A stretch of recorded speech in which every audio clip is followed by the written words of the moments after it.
ठंडी पहाड़ियों के बीच बसा वो शहर हर शाम धुंध की चादर में खो जाता था। ऊंचे देवदार के पेड़ों के पीछे छिपा राय बरेली कॉलेज बाहर से जितना शांत दिखता था, अंदर उतना ही अजीब सन्नाटा पनप रहा था। कॉलेज के बीचों बीच खड़ी थी एक विशाल जर्जर इमारत, सेंट ऑगस्टीन इंपेरियल लाइब्रेरी। अंग्रेजों के जमाने की बनी, भारी लकड़ी के दरवाजों और टूटी खिड़कियों वाली। कहा जाता था यह सिर्फ एक लाइब्रेरी नहीं, एक बंद पड़ा रहस्य था। जैसे जैसे सूरज पहाड़ियों के पीछे डूबता, इस लाइब्रेरी के आसपास का माहौल बदलने लगता था।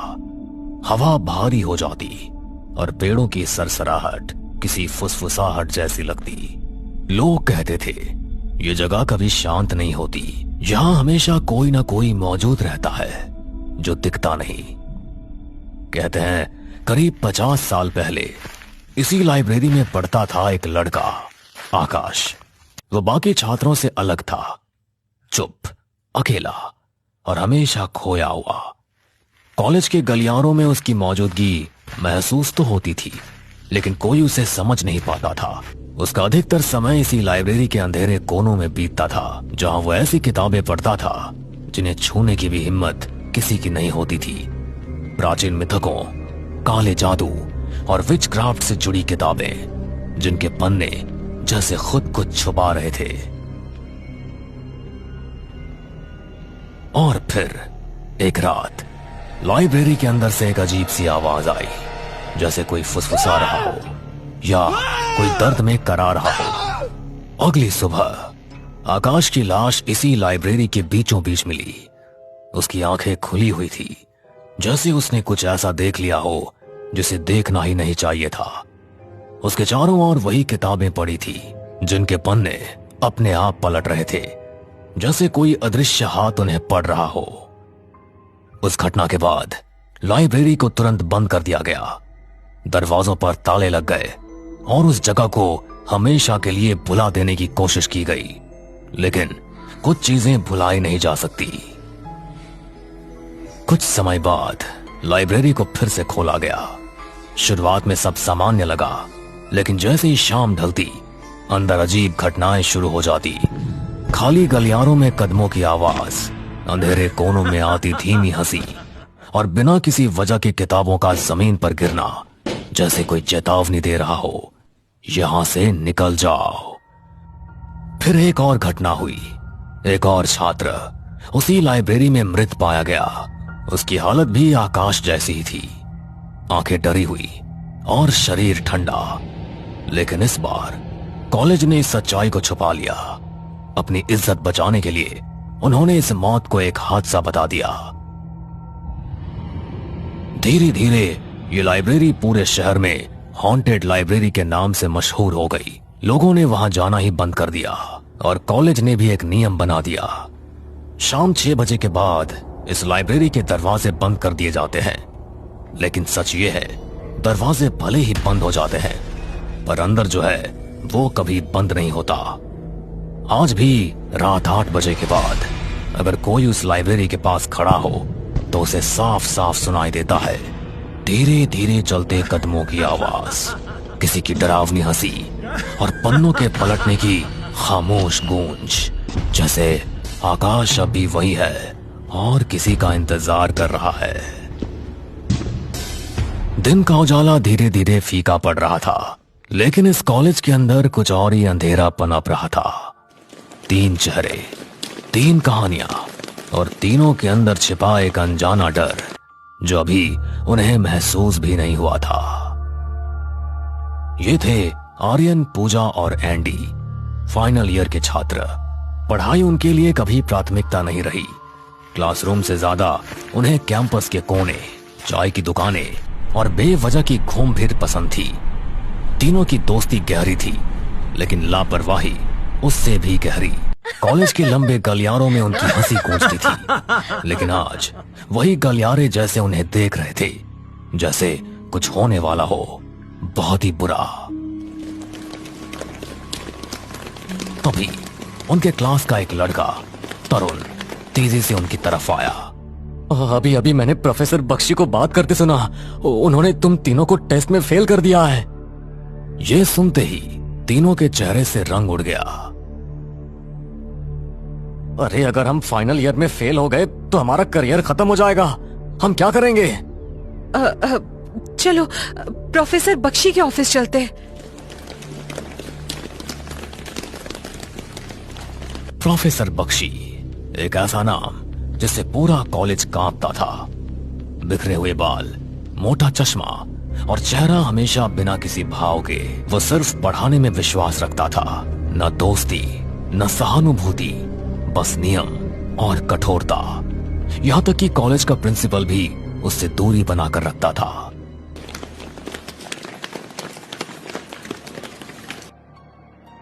यहां क्यों आए हो तुम? तीनों के गले सूख गए, लेकिन आर्यन ने हिम्मत जुटाई। सर, हमने सुना है कि आपने मुझे, पूजा और एंडी को टेस्ट में फेल कर दिया है। सर, अगर ऐसा हुआ तो हम फाइनल एग्जाम नहीं निकाल पाएंगे और हमारी बदनामी हो जाएगी सर। कुछ सेकंड के लिए कमरे में सन्नाटा छा गया। ये तुम्हें पहले सोचना चाहिए था। तुम्हें पढ़ाई करनी चाहिए थी। तुम जानते हो प्रोफेसर बख्शी कभी अपने काम से समझौता नहीं करता। अब जाओ यहां से। तीनों बाहर निकल आए। तीनों कॉलेज के एक सुनसान कोने में बैठ गए। अब क्या होगा? कुछ पल की चुप्पी, और फिर आर्यन के दिमाग में एक खतरनाक विचार पनपने लगा। मेरे पास एक आइडिया है। अगर हम पता लगा लें कि प्रोफेसर बख्शी टेस्ट पेपर कहां रखते हैं और उन्हें नष्ट कर दें तो पेपर मिसिंग हो जाएंगे और हमें दोबारा टेस्ट देने का मौका मिल जाएगा। हाँ, ये आइडिया काम कर सकता है। लेकिन क्या तुम जानते हो प्रोफेसर बख्शी पेपर्स कहां रखते हैं? सब कहते हैं वो उन्हें लाइब्रेरी में छुपाते हैं। वही हॉन्टेड लाइब्रेरी। हॉन्टेड लाइब्रेरी, ये नाम सुनते ही हवा और ठंडी हो गई, जैसे किसी ने उनके आसपास सांस लेना शुरू कर दिया हो। शाम 6 बजे के बाद वहां कोई नहीं जाता, और अगर दरवाजा खुला भी हो तब भी कोई हिम्मत नहीं करता। आर्यन एंडी की तरफ घूरा। यह सब बकवास है। मैं भूत प्रेत में विश्वास नहीं रखता। प्रोफेसर बख्शी बस उस डर का फायदा उठा रहे हैं। मैंने देखा है लाइब्रेरी के सबसे अंदर वाले हिस्से में, और मुझे यकीन है पेपर्स वहीं रखे हैं। देखो, जो तुम सोच रहे हो ऐसा करने के बारे में सोचना भी मत। बस करो एंडी, वो हमारी मदद करने की कोशिश कर रहा है। आर्यन ने फैसला कर लिया। मैं शाम 5 बजे लाइब्रेरी जाऊंगा, अंदर छुप जाऊंगा। 6 बजे के बाद सब चले जाएंगे और मेरे पास पूरी रात होगी। जैसे ही घड़ी ने 5 बजाए, ठंडी हवा चलने लगी और घना कोहरा पूरे कॉलेज में फैल गया, जैसे प्रकृति खुद उसे रोकने की कोशिश कर रही हो। आर्यन धीरे धीरे लाइब्रेरी के दरवाजे की तरफ बढ़ा। उसके हर कदम के साथ सन्नाटा और गहरा होता जा रहा था। दरवाजा चरमराया और वो अंदर चला गया। 6 बजते ही लाइब्रेरी पूरी तरह खाली हो गई। जैसे ही लाइब्रेरी पूरी तरह खाली हुई, अंदर का सन्नाटा अचानक भारी हो गया। घड़ी की टिक टिक भी अब साफ सुनाई देने लगी थी और हर छोटी आवाज दीवारों से टकराकर लौट रही थी। आर्यन धीरे धीरे अंदर की ओर बढ़ा, उस जगह की तरफ जहां उसने कई बार प्रोफेसर बख्शी को बैठे देखा था। लाइब्रेरी का वो हिस्सा रेस्ट्रिक्टेड आर्काइव चेंबर कहलाता था। एक ऐसा कोना जहां रोशनी भी पूरी तरह से नहीं पहुंचती थी। आर्यन के कदम अब धीमे हो गए थे, जैसे हर कदम उसे किसी अनजानी गहराई में धकेल रहा हो। चारों तरफ पुरानी लकड़ी की अलमारियां थी, जिन पर जमी धूल सालों की खामोशी की गवाह थी। आर्यन ने एक एक करके अलमारियां खोलना शुरू किया। कागजों की सरसराहट उस सन्नाटे में अजीब सी गूंज पैदा कर रही थी। कुछ देर तक सब सामान्य लगा, बस कागज, फाइलें और ठंडी हवा। लेकिन फिर अचानक आर्यन के कंधे पर किसी का हाथ पड़ा। वो झटके से कांप गया, उसकी सांस रुक सी गई। धीरे धीरे वो पीछे पलटा। उसके पीछे प्रोफेसर बख्शी खड़े थे, लेकिन कुछ अलग था। उनकी आंखें सामान्य नहीं थी, वो स्थिर थी, जैसे बिना पलक झपकाए। सिर्फ उसे ही देख रही हूं। कमरे की हवा और ठंडी हो गई। सर मुझे माफ कर दीजिए। आपने हमें टेस्ट में फेल कर दिया और हमारी बात नहीं सुनी। मजबूरी में मुझे ये करना पड़ा सर। आर्यन के हाथ कांप रहे थे, इतना खाली कि अब आर्यन को अपनी सांसें भारी लगने लगी।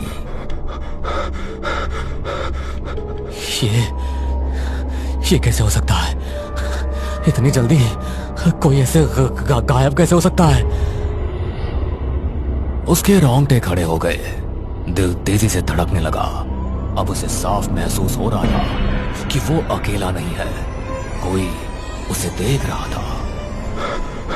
डर अब उसके ऊपर हावी हो चुका था। वो फाइलें वहीं छोड़कर तेज कदमों से बाहर की ओर भागा। उसके कदमों की आवाज खाली लाइब्रेरी में गूंज रही थी।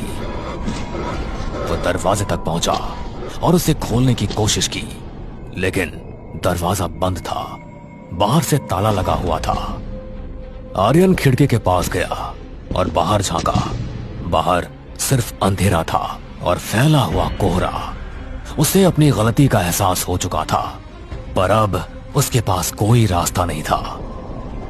थककर वो वापस अंदर आया और एक कोने में बैठ गया।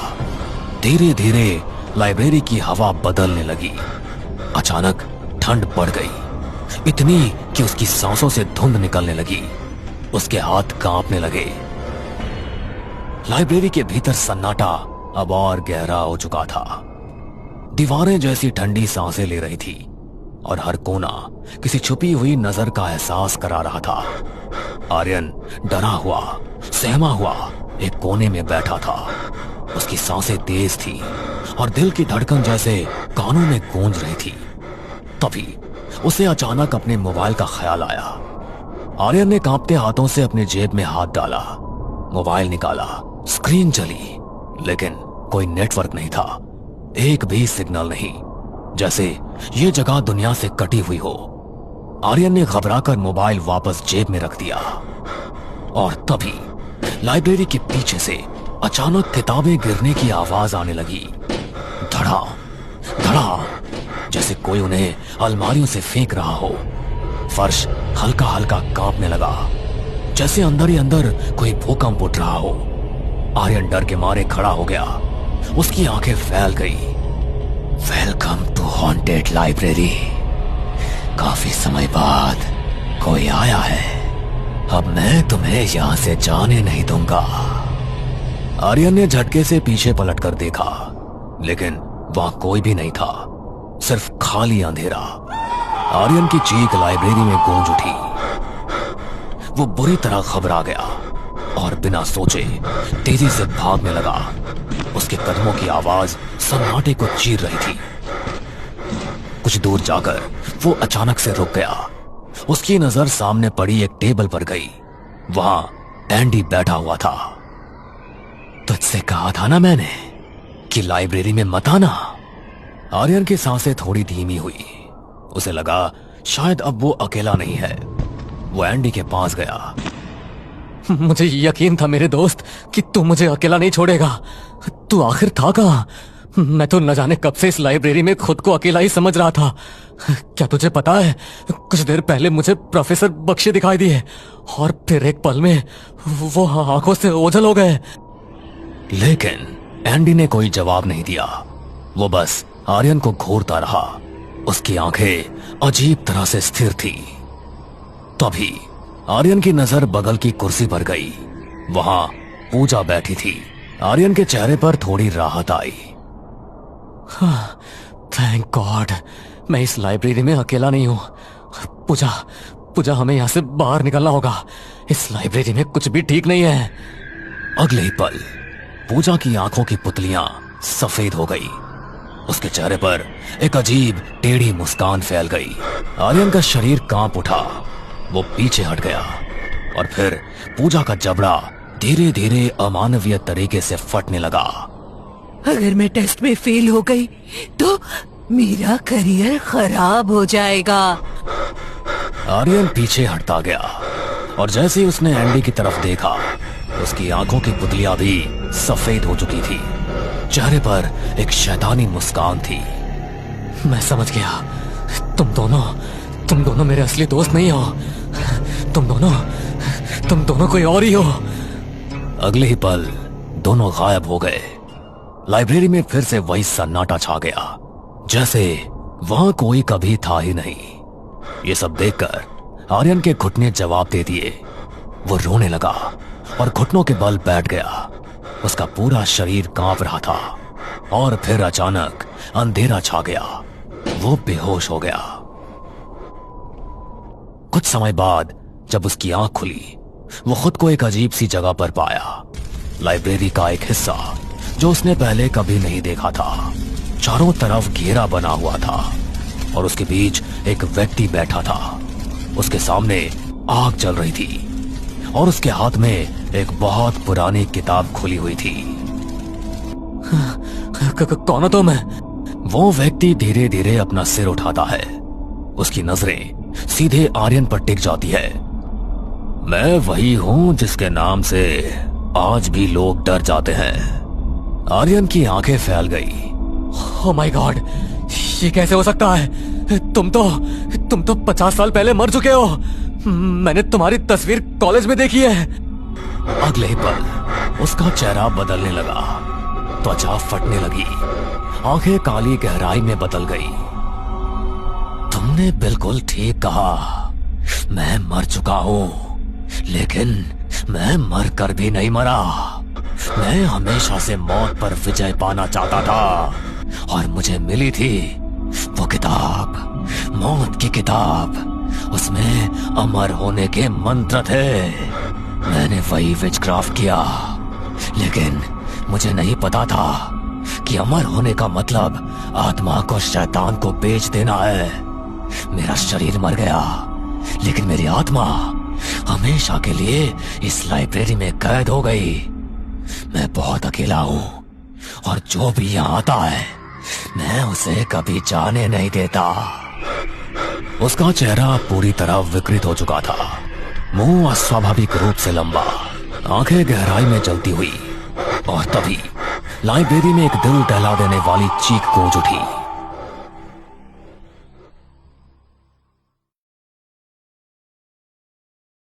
अगली सुबह जब लाइब्रेरियन ने दरवाजा खोला, अंदर आर्यन की लाश पड़ी थी। उसका चेहरा डर से जमे हुए भावों में था, जैसे मरने से पहले उसने कुछ ऐसा देखा हो जो इंसान नहीं देख सकता। कुछ ही देर में भीड़ इकट्ठा हो गई, पुलिस भी पहुंच गई। लोगों के चेहरों पर डर साफ था। दूर खड़े पूजा और एंडी चुपचाप आर्यन की लाश को देख रहे थे। कुछ समय बाद लाश को वहां से ले जाया गया और लाइब्रेरी फिर से बंद कर दी गई। पूजा और एंडी हमेशा के लिए उस कॉलेज को छोड़ गए।